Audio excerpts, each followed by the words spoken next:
Once a country's debt gets to around 130% of its total economic output, or GDP, there's a 98% chance it's going to default.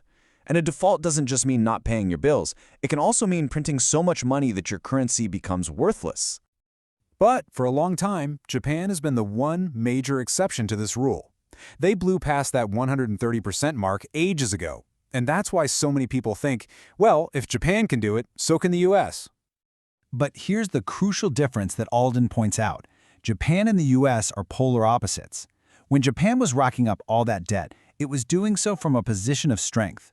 It was the world's biggest creditor nation, meaning the rest of the world owed Japan money. The United States? It's the exact opposite. It's the world's largest debtor nation. We owe the world money.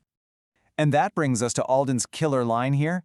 Japan's no longer Japan, and the US never was Japan. It's such a perfect summary. The situations were never the same to begin with, and now, even Japan's own economic model is starting to show serious cracks.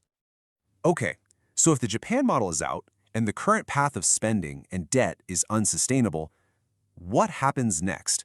What does the endgame actually look like for the rest of the world?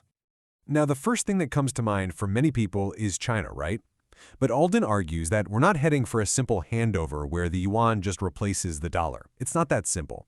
For a lot of reasons, from closed markets to a lack of global trust, China just isn't ready, or maybe even willing to take on that role.